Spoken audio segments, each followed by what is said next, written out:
Welcome back to the Ananya Child Development Centre podcast. I'm Jewel, and today we are on an incredible journey through time. We are exploring how we came to understand autism.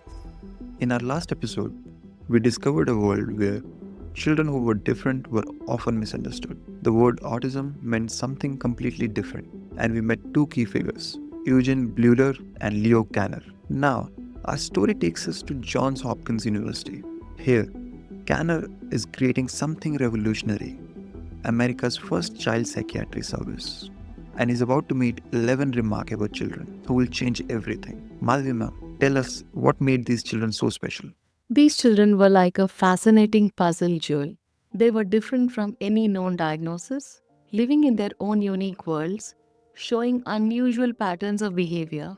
Kanna watched them carefully and noticed they struggled with social connections. They rarely made eye contact. They seemed distant from others. This wasn't just being shy, it was something much deeper. And this is what he called autistic aloneness, right? Exactly. While he borrowed Bleuler's term, he gave it new meaning. These children needed strict routines, consistent environments, predictable schedules. Any changes could cause intense anxiety, emotional outbursts, and deep distress. It's as if their internal world needed to be highly ordered and predictable to compensate for something they couldn't control. Precisely. And then there were the unique communication patterns. Some children were completely nonverbal, others had unusual speech patterns. Many would echo words they heard. We call this echolalia. Some use language in their own special way, referring to themselves in third person, creating their own unique words, repeating questions instead of answering them. So he was seeing these common threads, these patterns, even though each child was uniquely different. Yes, these patterns were completely new. Not schizophrenia, not intellectual disability, something entirely different. And this is where his detailed note taking became so crucial. Absolutely. Kanner was like a detective, recording every detail of behavior, documenting all interactions, taking family histories, interviewing parents extensively. The more he observed, the more convinced he became. This was a distinct syndrome that had been overlooked, misdiagnosed, ignored for too long. And all this led to his groundbreaking 1943 paper, Autistic Disturbances of Affective Contact. Yes, this paper became the foundation of autism research. Kanner studied 11 children, 8 boys, 3 girls. He noticed key features like difficulty relating to people, no anticipatory response like reaching up to be picked up, strong need for sameness. But here's what made him different. He saw their strengths, amazing memory for details, intense focus on specific interests, remarkable abilities. One child could even name 18 symphonies and their composers at just over a year old. Kanner wasn't just identifying a disorder, he was discovering a whole new way of being intelligent. Exactly. He saw that these children's minds worked differently. They had unique cognitive profiles. This was revolutionary for the time period. Though he thought it was rare, we now know autism is much more common than he first believed. How did the medical community react? Was it accepted right away? The response was mixed. Some doctors immediately understood they had seen similar children. Others were skeptical, questioning if this was really new.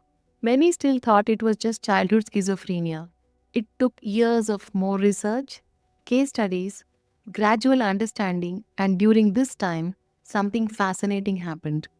An Austrian doctor, Hans Asperger, was making similar discoveries, but his work wouldn't be translated to English for many years. Later, we'd realize they were both describing different parts of the same spectrum. Like two explorers mapping the same land, but from completely different directions.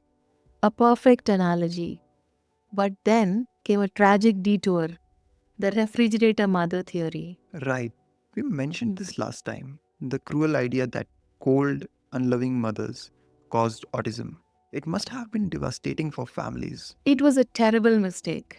Even Kanner contributed to it initially. He noticed some parents seemed detached. He described them as intellectual. This fed into popular theories about parenting. The result? The refrigerator mother theory. Lack of maternal warmth equal to child withdrawing into their own world. I can't imagine the pain, the guilt.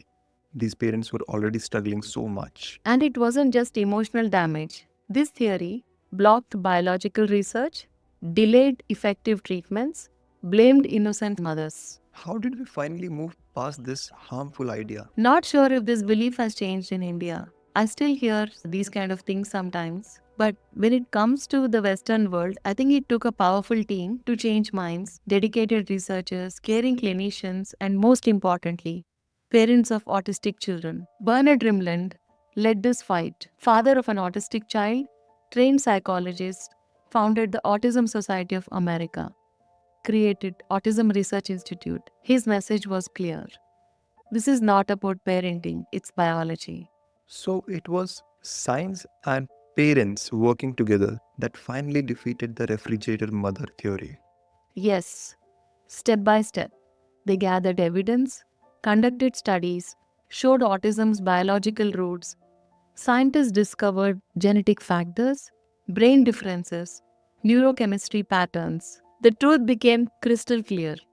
Autism was not caused by cold parenting. And Kanner himself, did he ever admit he was wrong? He did.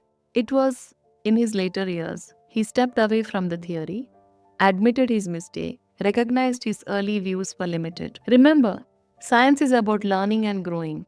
We make mistakes, we learn from them, and we get better. What integrity! To admit being wrong and change his views based on evidence. Absolutely.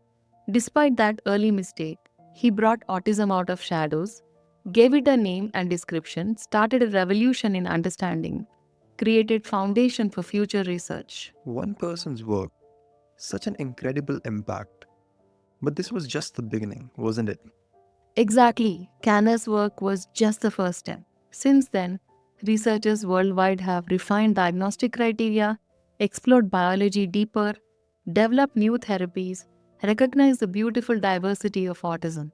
And that's where we will pick up the story in our next episode.